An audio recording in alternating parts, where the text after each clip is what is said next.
Robert Stack is the founder and CEO of Community Options, Inc., a national nonprofit established in 1989 to advance community-based housing and employment for people with intellectual and developmental disabilities. Under his leadership, Community Options has grown into one of New Jersey's largest nonprofit organizations and recently recognized as the nation's largest nonprofit exclusively serving individuals with intellectual and developmental disabilities. Robert will be serving on Governor-elect Mikey Sherrill's task force, helping shape statewide policy in New Jersey on housing, employment, and community inclusion for individuals with disabilities. He is the author of several books, and in 2025, Robert released Silent No Longer, Advancing the Fight for Disability Rights, a work that underscores his lifelong commitment to strengthening disability advocacy and reform. Robert, welcome to the show. Thank you. So happy to have you here today. And right up front, I want to disclose that Community Options is a client of Valley Bank, and we appreciate that. But I would like to first ask you, as the leader of such a large and impactful organization, talk to us a bit about what Community Option does, the operating model for people with developmental disabilities. Well, Community Options is a nationally based company. We're based in Princeton, New Jersey. We support about 5,000 to 6,000 families every day with an employee base of about 7,000. We're all over New Jersey in about 17 of the 21 counties, and we're also in the 11 other states. We have about 62 offices right now, and our mission is to develop housing and employment, as you had indicated on the introduction. I think it's important to mention that one of the things we do is, even though we're a very large organization right now with a budget approaching $500 million, that what we do is all of the people that we hire are indigenous to wherever we're at, and they operate locally, but they're provided a much larger infrastructure, and the infrastructure is how they're able to operate in a way that they can have enough supports that they can do what they need to do. So you are centralized from a corporate standpoint, and then regionalized from the action that's needed in each of your geographies. Yes, it seems like it's been a pretty effective model. I think it's one of the best, most effective models. You know, when I started in this field, what I noticed was that there are a lot of agencies that are out there, nonprofits, and all the nonprofits have their own CEO, their own CFO, their own insurance, their own audit committees, their own way of borrowing from banks, their own way of dealing with real estate, their own way of dealing with insurance, their own way of dealing with vehicles, etc. So by able to scale it up to such a large level, we're able to keep the costs down for those kinds of things so that we can focus the funding that we get from the various states and Medicaid to go primarily to fund the support staff that need the actual wages so that they can be paid a decent amount compared to other competitors. And those wages make it a lot easier for them to stay with us, and our retention is much higher. So we feel that the ancillary services like insurance, although a necessary component of any corporation, the most important part is that the people that we support are supported by people that care about them and that they're funded and they're there. Additionally, when we hire people who are locally executive directors, we'll hire someone who is from El Paso, Texas, who was raised in El Paso, Texas, who also went to a school in the area, and they know the politics, they know the geography, and they know how to deal with the people that are there. It's all centered around quality of care. Just for a moment, speak about how many employees do you have, roughly? Right now, about 7,300 right now, and it's growing. It grows all the time. So 7,000 employees, 6,000 to 7,000 individuals served, 12 states. So there's significant impact by your organization. I appreciate it. I just wanted to summarize that because you're really doing great work. The focus of this show is, beyond talking about what you're doing, but you as CEO of an organization, you founded Community Options 35 years ago. Let's talk about leadership, your career path, right? Over 40 years being in this industry. it wasn't easy in the beginning. Talk about your career path. I know there's a lot you could talk about, but for our audience, from a leadership perspective, what are some of the lessons you learned along the way and things you had to do early on in your career? Well, I think that I started this from a row home in Bordentown, New Jersey, so it was difficult. I mean, I would pray every night that no one got sick because my health insurance that I could provide employees was bad. The one thing I learned is that I treat everyone like I want to be treated. I treat everyone with dignity, and I also I make sure that I hire a particular person. The person that I hire are people that are much smarter than I am, and that's always worked out well for me. Great model. As a leader, we all have people who've helped us along the way. We have mentors, people that inspire us. Who inspired you throughout your career and why? Well, I started out in New York as an executive assistant to a fellow named Eddie C. Moore. And Eddie Moore was my boss and my great friend. And, he taught me what to do. And he was a very young, 30-year-old African-American guy who went to Fordham. And he always, showed me how the most important thing you got to do is work. And you got to be present. You got to be present all the time. And that's what I did. And I think that I learned a lot from that. And you certainly are present. When I follow you on LinkedIn, social media, I see that you are all over the country on a consistent basis, engaging with your people, engaging with the individuals that you serve. Why do you think that level of engagement matters? I think that any person in the role that I'm in that sits behind the desk is never going to find out what the real issues are. And the only way that I'm going to find out what's going on is if I get down into it and go there.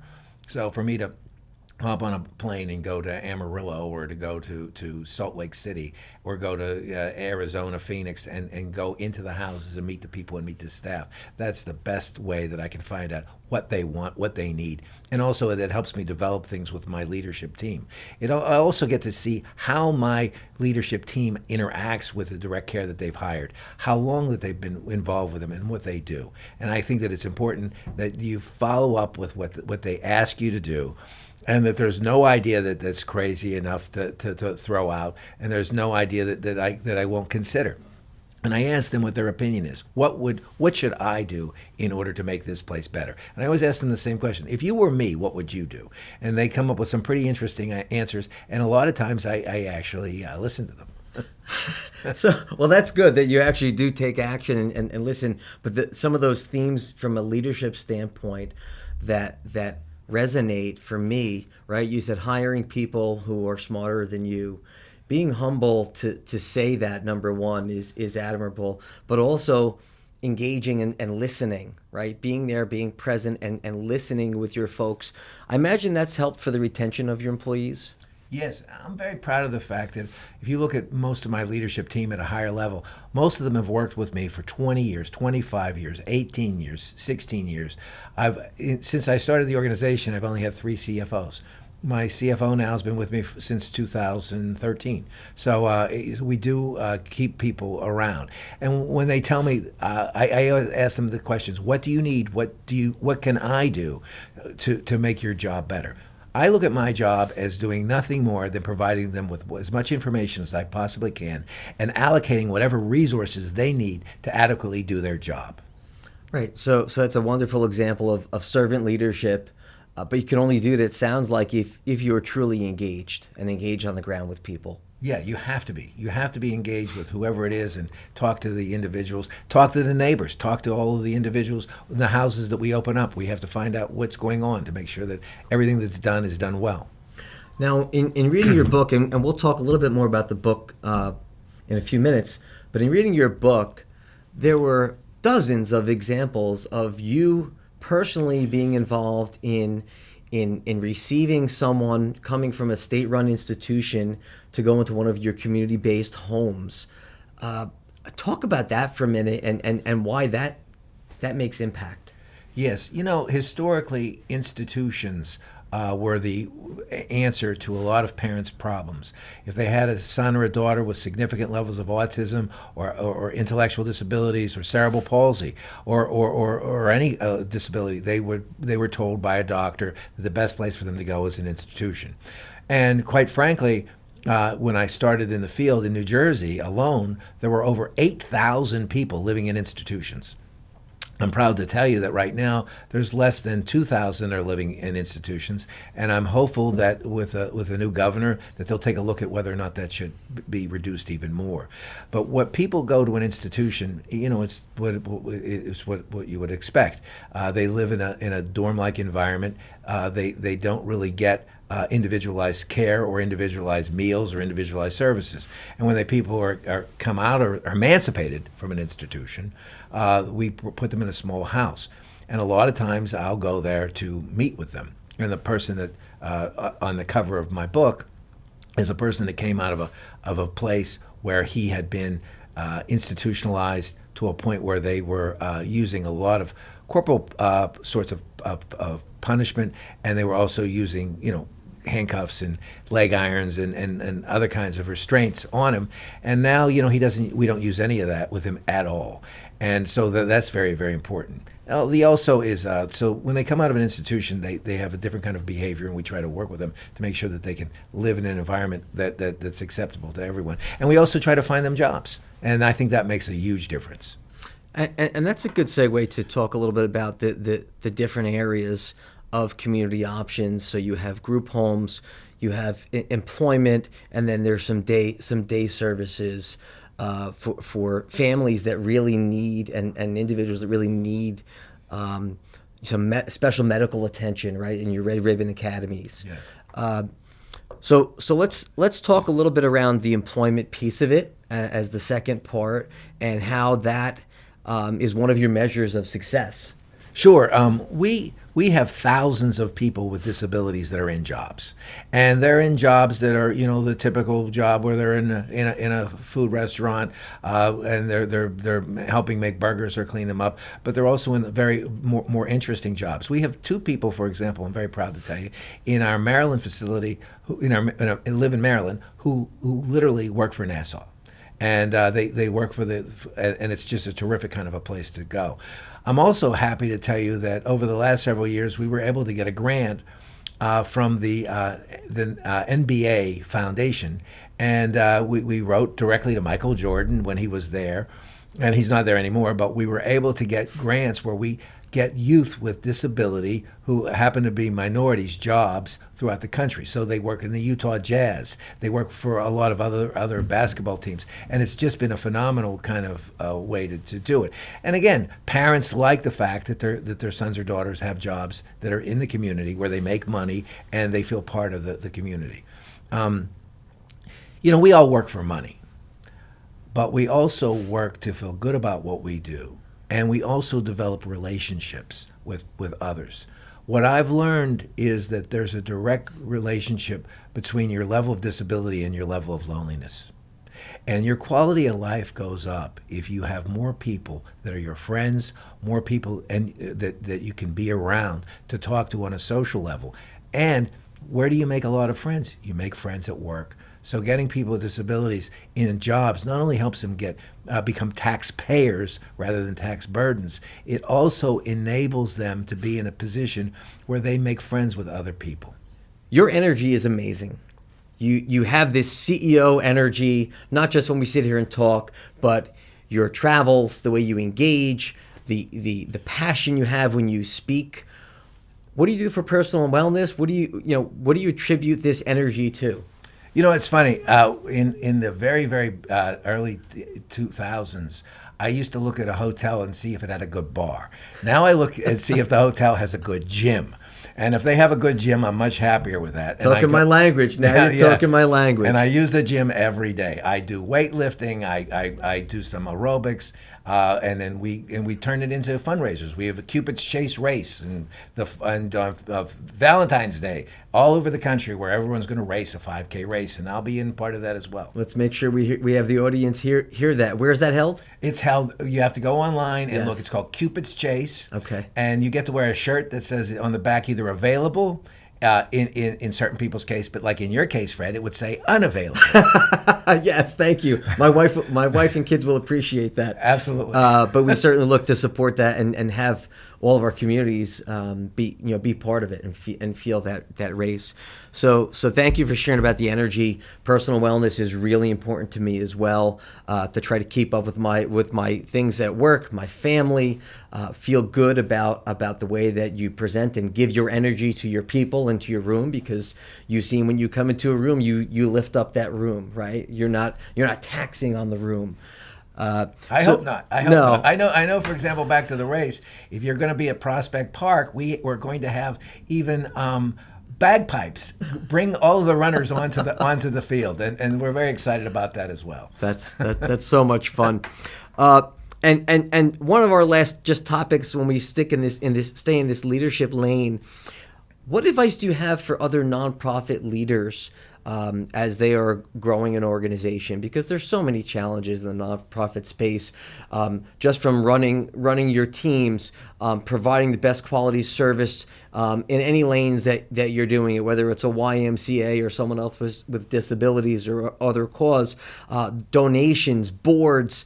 There's a lot of challenges. It is not easy. I'm on several boards myself, and I know it's not easy. So what advice do you have for a leader who's maybe earlier on in their career in the nonprofit space? They really should. A good board of directors is really important, and my board is extremely sophisticated.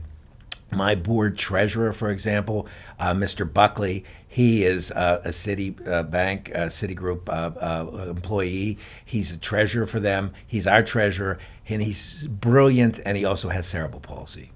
We have a woman who happens to be an African American, who is also from South Carolina. She's been in our field for dozens of years, and she's tremendously supportive. We have people. We have Jackson Lewis, who do personnel. We have different people that we bring in. So I suggest that the one thing you have to really know as a nonprofit leader is that you don't know. And there are other people out there who do know, and you have to seek them out. If you need help with banking, go to you. If you need help with lawyers, find a good attorney. You always have to find somebody that can help you do whatever you need to do. But they're the ones that have the answers, and they're the ones that can help you formulate your opinion, your mission statement, and how you're going to be able to operate in a very good way where you're lean and you do well. So number one tip is develop a great board. Yes. Know the resources that you need, the ones that you have that you don't have, and the areas of expertise that really matter the most. So thanks for sharing that. I read your article in CEO World magazine back in the fall. Some of the themes that you and quotes that you had in there about the truest metric is human progress. In getting people to transfer out of group homes into apartments. We talked about first jobs, people first, profits following that, and ultimately, running a business where dignity is the core deliverable. So let's pivot and just talk about the quality of care and how you're measuring success throughout your organization. That's a great point. There's the typical metrics that are used where you're licensed by an entity that looks at you and says you're providing the right services, or Medicaid looks at how you bill to make sure that you're billing correctly. Those are pedestrian. That should be expected of everyone. What we try to do is see how the quality of life of the person is affected. How are they doing with becoming friends or becoming integrated in a community? It's great for me to see people with disabilities going to a sporting event where they really feel excited about it, or to enjoy a job, or to enjoy something that other people wouldn't necessarily expect them to do. So, or to even go to school that they hadn't gone to before. And even with the employees, we have so many employees that we've hired who I've nurtured and pushed to get their degree. And we've helped pay for part of their degree and got them through it. We have a person right now that's finishing a master's at Johns Hopkins. So we do a lot to really make sure that we try to get our employees to benefit as much as the people we support. Well, thank you for that. Let's talk about the book here, Silent No Longer, right? I really, this is your third book. Yes. Your third book. I'll let it stand here. What's the main message you want to deliver with this book? Well, there hasn't been very much written lately on people with disabilities' rights. And people with and what people don't realize is that as much as the younger individuals all throughout the country talk about, people that have been marginalized, people that have been put in positions where their integrity is compromised or their rights are compromised, whether it's based on their sexual orientation or their religion or their political aspirations. The truth is, people with disabilities have been marginalized since the beginning of time. Since Aristotle said that the deaf were not educable, which really put a damper on things, all the way up until present day. In this very state, in New Jersey, Woodrow Wilson, the governor, was the governor before he was the president. And he was the first governor to say that sterilization for women who had intellectual disabilities was mandatory. So that was, That's amazing. and so that these are laws that we're trying to change. There are still to this day, and I put it out in the book, people that are paid sub-minimum wage. They're paid 25 cents an hour. And they base it, Fred, on their level of productivity. Now, I don't know about you, but I believe that if you paid people based on their level of productivity, there'd be a great deal of people in Washington, D.C. making 50 cents a week. Great point there. In terms of the institutions that you talk about in this book, let's just focus on New Jersey for a minute. I believe you said the number was about 2,000 people remaining in state-run institutions. But what does the wait list look like for people who want, and families that want to get their children who are now young or close to middle-aged adults into group homes in the community? It's very, very long. My recommendation to any parent who's watching this, if you have a son or a daughter who's even 5 years old, go to the Division of Developmental Disabilities and put them on the wait list, because the queue is 10, 15, 20 years long. And unfortunately, people still live in institutions which are highly costly and not good to do. There's the Vineland Developmental Center, which, by the way, used to be called the Vineland State School for Feeble-Minded Women of Childbearing Age back in the 70s. There's the Woodbine Developmental Center. Now, there have been governors who have closed. Governor Florio was one of the first governors who closed an institution in Johnstone. Yeah. Governor Whitman closed North Princeton Developmental Center in Princeton. And Governor Christie closed a couple of institutions in Woodbridge in North Jersey, but there's still a bunch in South Jersey and Hunterdon, and they need to look at that. But there's so many people with disabilities on waiting lists, and the families really should start trying to figure out how to do that and talk to their local legislators about how they can push to have more services developed for people with disabilities. I really admire the integrity, the grit. It's all rooted in your cause to improve the lives of people with disabilities for a long time, 40 years. When you think about the legacy that you've already created, right? Because there is legacy that's here. The organization, the leadership that you've built, you have succession around you, you have scale. Beyond that, what do you want your legacy to be? I just want people to realize that we can all live a good life, and that regardless of your disability, that's incidental. That's something that you can overcome like anything else, and that as long as we can look forward and be positive about that, then I'll feel that I've made a mark that they can remember. Well, I can't say it any better than that. Robert, thank you so much for being on the show. Thank you.